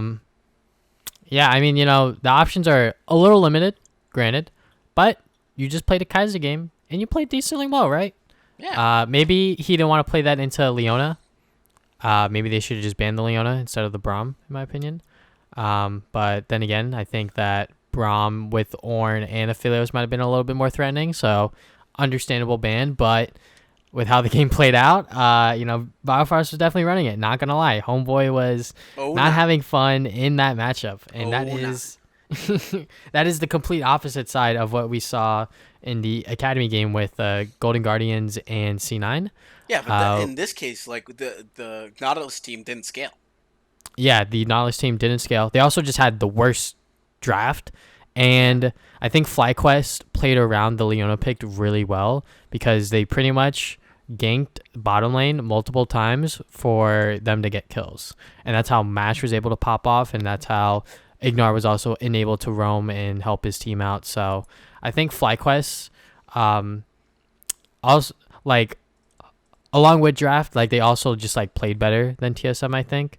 Yeah. I think, like you said, if TSM just instead of the fucking fiddle pick, they just picked, a Kai'Sa or any other goddamn AD carry. Obviously it's hard to pick ADs when they already pinched the pool to, like honestly, they probably could have just first picked the Aphelios when they saw Kalista and Varus get banned out. Like it's like, all right, what are we going to first pick, the Aphelios or the Syndra? I guess we'll first pick the Syndra. They're getting baited by the first pick Syndra. I got to tell you, they're getting baited because both times they do it. But in this case, I can understand. Power Revolt is a great Syndra player, right? But here's the thing: you play the Fiddle into the Syndra. Big brain. Yeah, Ooh, look that at might have that. been better. Right? Oh, then you got Aphelios, Nautilus bot lane. You got Volley, Lee Sin, and you got Fiddle in the mid lane. Granted, you don't have a lot of AP damage, right? Hmm. But I think if you're winning lanes, it's a winnable game. Got Hmm. it. But I think it's and also you get a good matchup for double on Aphelios. I mean, Yeah, you could I probably you think. could still go Ezreal, Hmm. but like a lot of it, like Ezreal, can you play Ezreal without Yumi? I think people have tried it. Yeah, Not sure how great it not to a looks. lot of success. I know Golden Guardians pulled it out against what's it called, CLG this week, I believe. Yeah, they played Leona Ezreal, which is funny. Who he's Leona was kind of bad. He missed so many ultis, but Altic tried it with Immortals. They played Ezreal Braum. Like, didn't work out. I think you kind of need the Yumi. I mean, granted, we did see Team Liquid play Ezreal Blitzcrank, which looked Hmm. good, but that was more, I think, due to Core JJ and Jensen kind of smurfing, less on tactical. Like tactical was just kind of like pressing Q and autoing, right? Hmm. Not to get too sidetracked though, but yeah, the TSM drafts are kind of where they rise and fall, right? Like if they get a good draft, good game. But it doesn't help that they had their two worst drafts against the two better teams. Yeah, that does So not help. yeah, just big iffy. I'm at the moment for me, I'm putting TSM. This is tough. I think honestly they're probably sixth. I think they're sixth because when I stack the teams right and I look at the teams who are above them at the moment, I think Golden Guardians could be in the top six. They look good, but their drafts are bad. But you Yeah, could say the same thing about TSM, right? So I just have a little bit more faith in some other teams that are doing TSM right now because to me it looks like really it looks so weird. I don't know. I don't know how to put it in words right now. yeah. I think you have the right idea. Like TSM, it's only week two. They're 2-2, 50% win rate. That's not terrible. Um, but yeah, their drafts, they either hit or they completely whiff to Argentina or something. Cause Oh, 07. Jesus, I have no idea what happened during the FlyQuest game. Like what they were thinking. They're like, you know what? We played Fiddle yesterday. It kind of worked. Let's just try it again. It's like, but wait, you have Syndra bottom lane. You don't have Kaiser this time. You don't have like consistent damage. And like I think Fiddle Kaiser works because when Fiddle goes in, Kaiser could actually follow up on the engage with the ultimate. And But she's when you have damaged. Syndra, that too. And when you have Syndra, it's like, oh, I'm a control mage. I kind of need to play, accordingly, sort of thing. Yeah. So I think TSM were kind of feeling themselves from like yesterday's game, and then they came into this game with like an idea that like, yeah, this draft can work with Syndra, and then they forgot that like, oh, Syndra's not Kaiser, and like Nautilus isn't the same thing as like Rakan and things like that. So I think that if they're able to clean up the drafts and obviously clean up their play, they'll probably be like top four in my opinion. Because I think that what they've shown, like obviously like the two losses are kind of bad, but their two wins, they look promising against the weaker team, so they aren't completely doomed. But like you said, the competition, the split, you still got C9, It's tough at the TL. top. It's tough. Yeah, TL is rising up. FlyQuest and EG are still, pretty good teams. So it's definitely tough for TSM to break into that once again. But we're just going to have to wait and see in the upcoming weeks, I would say. Yeah, and touching on the top teams, we had two really big matchups with the top teams, right? The first Hmm. one was on day two, Cloud9 versus EG, and then the other one was EG versus Team Liquid. Both EG games, so we can touch on EG here. Yeah. The Cloud9 game, this Kassadin pick, and not it. Yikers. Yikers. First of all, the Kassadin pick, Jizuke is a carry lord, right? Like, he's like a hard, like, gotta carry the game, right? Just that kind of thing, that kind of mentality. Hmm. But the thing is, they banned Cloud9 banned LeBlanc, then they banned Twisted Fate and Rise, really pinching the pool. And then EG themselves banned Galio, Zoe, and Syndra. And it's not like Jizuke and Niski share that many picks besides like the Zoe and the LeBlanc. Hmm. But overall, like Jizuke's pool is pinched and he gets really punished for it. Like he really has no answer for it. But then he goes Conqueror and then he doesn't go Doron Shield and he just gets blasted by Niski in this lane, like just absolutely blasted. And Blabber is fucking running in 1v5. Like Kumo had a good game, right? But Yeah. Blabber's just fucking crushing it. And it's this Olaf pick, dude. Like he's just fucking shitting on people Yeah. with this pick. Like not even Blabber close. and C9 definitely know how to use Olaf like to the fullest extent. And it's kind of crazy that like teams even allow him to get Olaf, which is another threat that when you're playing against C9 and you're prepping against them, that obviously they can first rotation it. So you're probably going to have to consider it into your bans because, 100 Thieves got messed up by this pick. EG obviously got messed up by this pick. Like, it's kind of crazy that, like, C9, they have a lot of champions to work with and they have a lot of really great players to back it up as well. And, like, I think that is reportable that C9 were able to last pick Karma after everything in that draft. Like they were able to last pick Karma, and then Jizuke just was like, "Yeah, Cashling can work here." And then he Hell goes, no. Duran's shield, right, or what? He doesn't go Doran's. I think he goes refillable potion Okay, and he um goes refill yeah, and the ring conquer or Dark Seal. dark seal. Darkseid Okay, refill with Conquer, so like he has like basically no sustain. Like, when are you ever? First of all, I don't think I've ever seen a Cassian player go Conquer because that seems really troll. when the fuck are you gonna get Conquer off, bro? Like what the fuck? Yeah, maybe later in the game it's good, but you gotta survive early. That's the point. Yeah, So yeah, this Niski game with the ultimate disrespect buying the coal. Kumo gotta say though played good. I Yeah, Kumo has been the solo shining killed light. Licorice. Yeah, the shining light for EG, I will say, and I think it's because of the Huni coaching.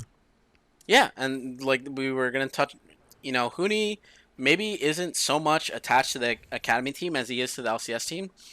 Maybe it's Huni, kind of lighting the fire under Kumo's ass, like, oh shit, I could get replaced, I gotta step up. Or it's more Huni is kind of coaching him more and giving him advice. Hmm. But overall, Kumo has been playing much better. I'm very glad because he is, I think it's good that we see a rookie player. Typically after one split, you get fucking benched and someone else comes in, right? It's not even the whole. You don't even get the whole year. Hmm. And Kumo is getting that chance, and he's shown massive improvement from the spring. Massive, massive Yeah. improvement. Completely different guy almost. Um, Hmm. Obviously, later in the game, it doesn't look good, right? But that is because Blabber, Niski are fucking running the game over, right? So it Yeah. happens. And I have to say, EG looks a lot better. And they did get blown out by Cloud9. But I have to say, the fucking Cassidy pick didn't help. And it could have been winnable. But Hmm. the next game versus Team Liquid, they blow out fucking Team Liquid. Yeah. Team Liquid. I think it's a good loss for Team Liquid because they know that hey, we're not as good as we probably think we are. So it sort of like gauges them where like they can improve. And yeah, like this game with EG, like I think TL first picked the Casio, first rotation anyways, because they are red side. So Jizuke just sort of answers with the TF pick because he wasn't able to play that yesterday, and he's like, I get to play it now. So, and TF, he's just a early game monster, and he is able to pressure the game in ways that are different from other mid laners. Like maybe Galio can contest TF in some ways with the push and the global ultimate. But when you already know that it's probably going to be Casio bot, or Casio mid, my bad, it is, a pretty easy or like telegraphed way on how you're supposed to be playing the lane sort of thing. Yeah, and I don't agree too much with the draft here from Liquid. Drafting Cassio Trundle first rotation is like showing your whole hand. It's like, yeah, our mid 2v2 is not great. Like, and it just gives, and they don't even ban junglers out in the second rotation. And that leads to like Sven Scare. And before we get into picks, or before we get into the game, Kindred into Trundle, good matchup already, right? We saw Dardoch Hmm. play it in his game and like blow a flash, right? But then like overstep. And this particular game, Sven Skaren and Broxa. Broxa made critical mistakes. Like this level 2 gank, never going to work. Jensen's not even level 2. You're never going to get this kill, right? He just goes and walks away.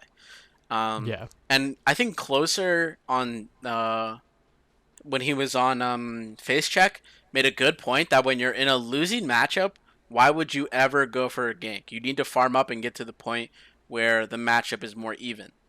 And that's what we saw. Like off that one play in mid lane where he just falls behind in tempo. Sven Skaren is just way ahead of him like the entire game.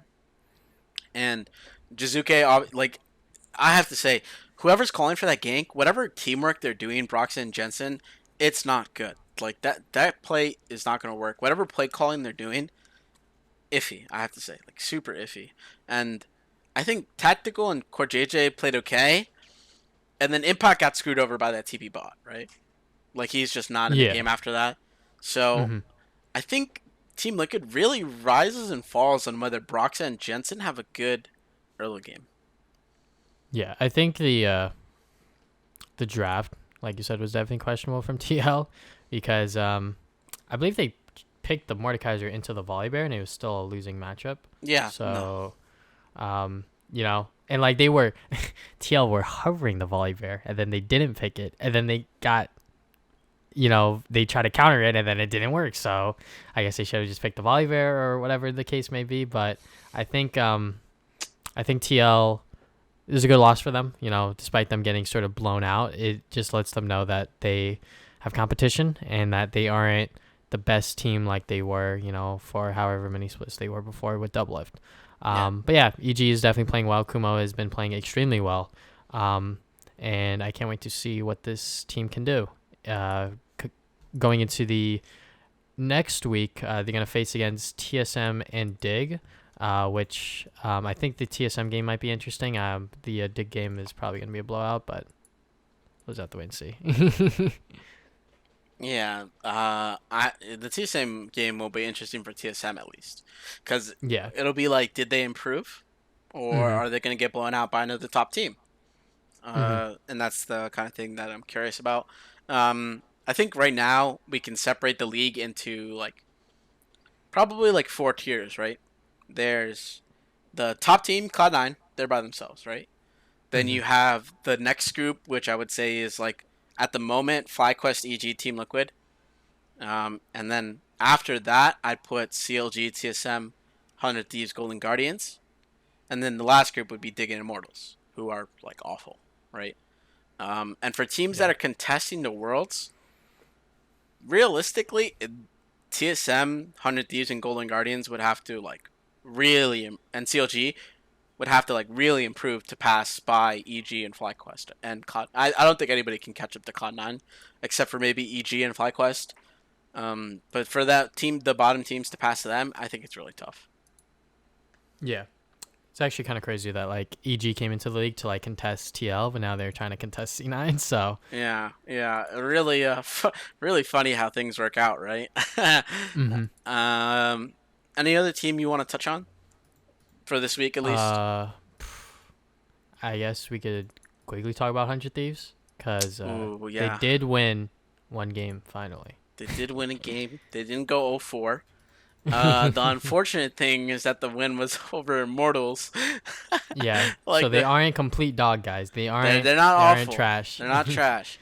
But this game, I think they got a lot of comfort picks. They pretty much got champions that they all know how to play to a pretty good extent. Stunt wasn't playing Nautilus. PogChamp. Stunt not playing Nautilus, but he's playing Rakan. He is a pretty good Rakan player in solo queue anyways. And, you know, we know Cody Sun is a good Xayah player. Ryoma seems to be comfortable on the Orianna. Meteos, you know, Trundle is Trundle. And someday on a carry. Really aggressive sort of carry top laner. So this game was pretty much like laid out for them to win. And Gate picking Leona into Rakan, I think that it's a good matchup. It's okay in the early game. Like, obviously, you can kill the Rakan. You can stop his, like, multiple dashes and things like that with the Q. But the later the game goes, which is what happened, you'll see that like Leona just becomes more and more useless. And that's why I personally don't really like the matchup even in like solo queue, because Rakan just becomes more useful as the game goes on compared to Leona, because he has a charm and a knockup, which isn't too hindered by tenacity compared to Leona. And like Rakan, when he goes in, he's able to get out compared to Leona, where she has to walk out. So, Yeah.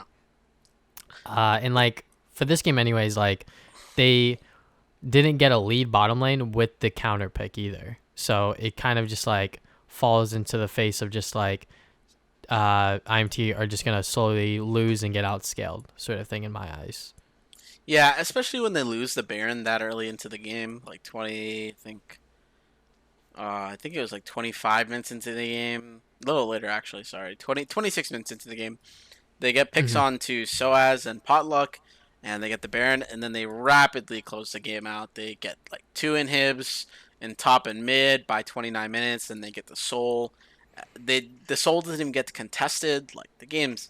IMT just look like they are really just mailing it in, because to not even contest a Soul, to get 3 inhib, not even fight any inhib, just at that point you're like, you're gonna lose. Then there's nothing you can do, and you're not doing anything. So why even bother at that point, right?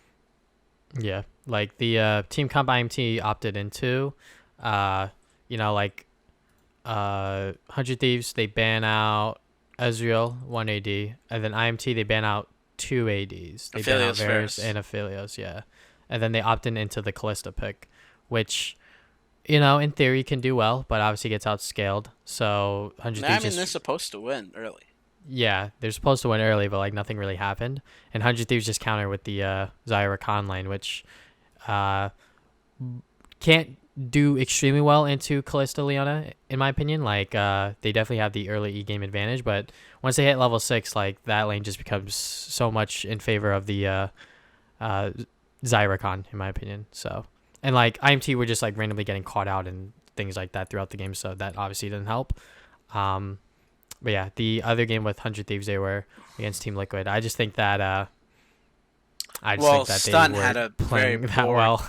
Stun had a very poor game against Core JJ's Blitzcrank. Yeah. And Meteos had a very bad game on.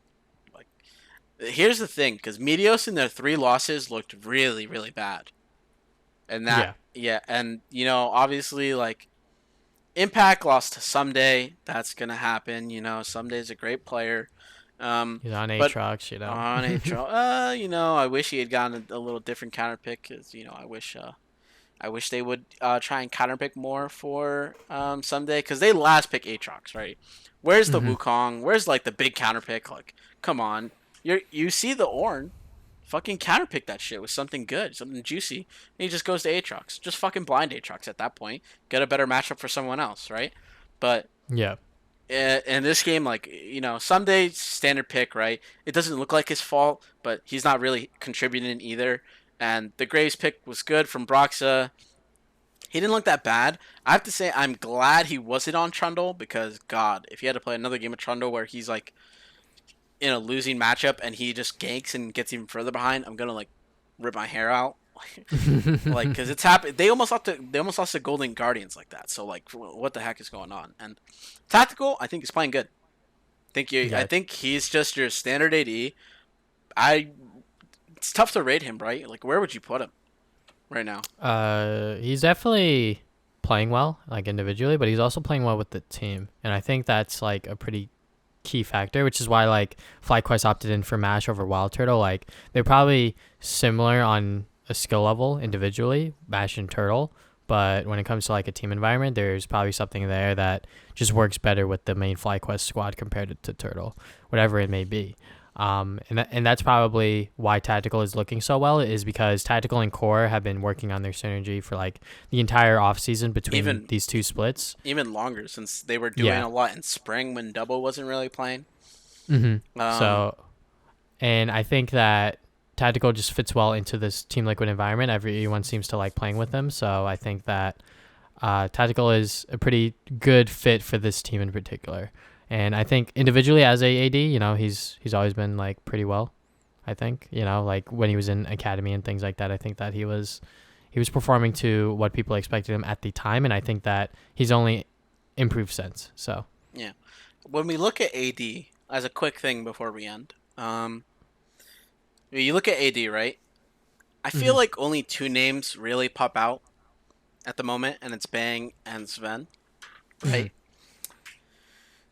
Yeah. Is Double F still is he still at the top? Is he still in the conversation for the top? I think after last split, a lot of people are really doubting his skill, and like he talked about it on the TSM Legends episode where he was like, "There's like not as much pressure on him now to like, sort of like be the face of the league because he was the face of the league for so long, and he still kind of is to a lot of people, but now he has like this sort of like redemption arc because of what happened during the spring on TSM, and he wants to also bring TSM to World. So he said that it would be great if both him and the org could like sort of have this redemption arc together, and he's doing it with his friends in Bjergsen and Biofrost. So I think that Double If he has the potential to get back to where he was before. Do I think he'll make it there? Yeah, because he's done it time and time again. He's proven people wrong. So right now, I think that, obviously still room for improvement, but I think he'll make it as like one of the top 3 ADs by the end of the split. You think TSM's going to Worlds? I mean, there's 8 spots in the playoffs, so hopefully, yeah. Okay, like aside from the play that we've seen so far, do you think they'll improve enough to be better than either EG or FlyQuest? I won't include Cloud9 because they're Yeah, very far Cloud9 ahead. are kind of on They're a different level, right? they're literally smurfing in like Korean team versus Brazil team right now. Yeah, Like, yeah, it's yeah. So do you kind of think insane. and do you think they could pass EG and FlyQuest?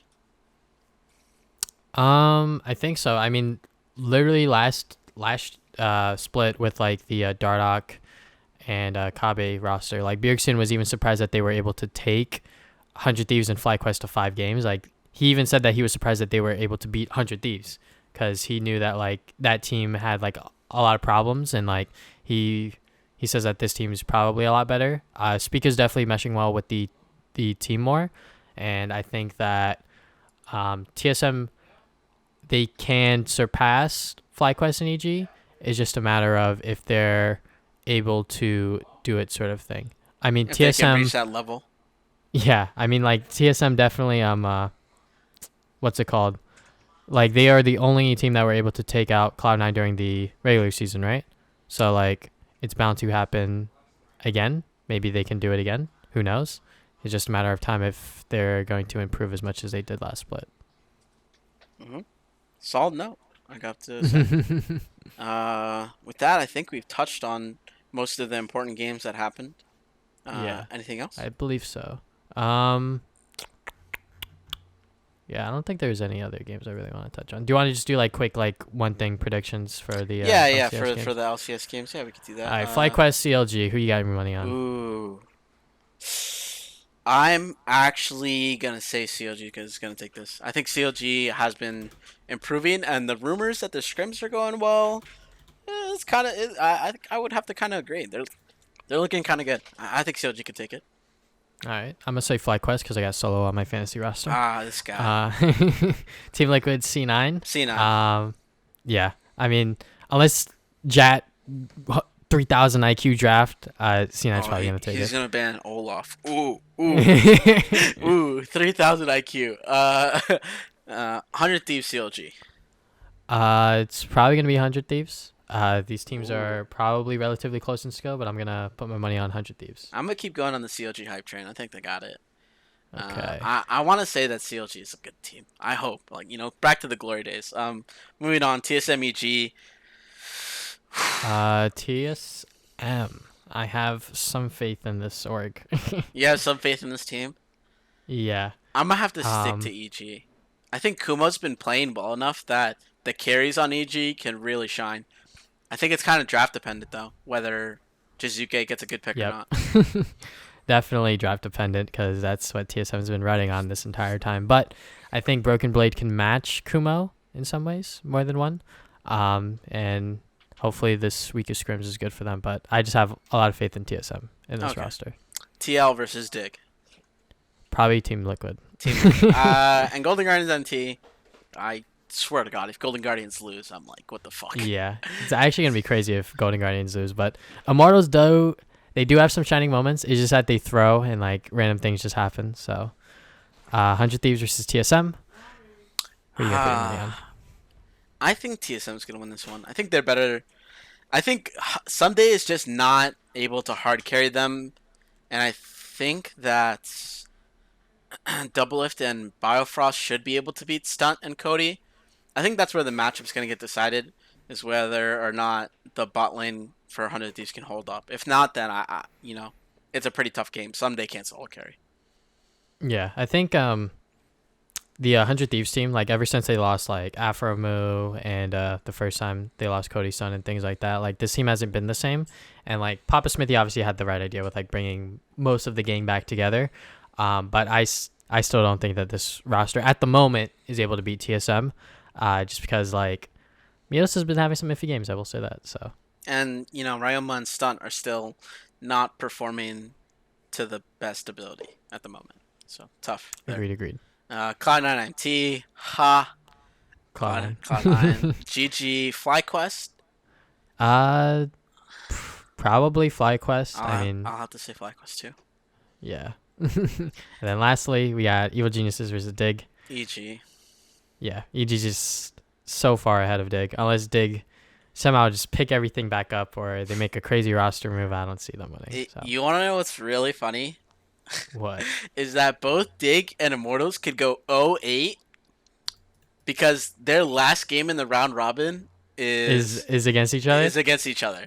So I hope, I swear to God, I hope so much they both go 0-8 just for the memes to see 0-8 versus 0-8 in week 5 Friday Night League, the first game. Like I wish so much that that's gonna happen. Because I'm gonna really be laughing. I'm gonna like drink and watch that game and just laugh my ass off. Like it's gonna be so funny. That's it for us. We made some quick predictions for next week. Hopefully, I'm right because my fantasy is really dependent on it. I lost my last week, so ooh. Thank you guys for listening to the Open Mid Leaguecast episode 13. We'll see you guys next week with week 3 of the LCS and Academy games. Woo!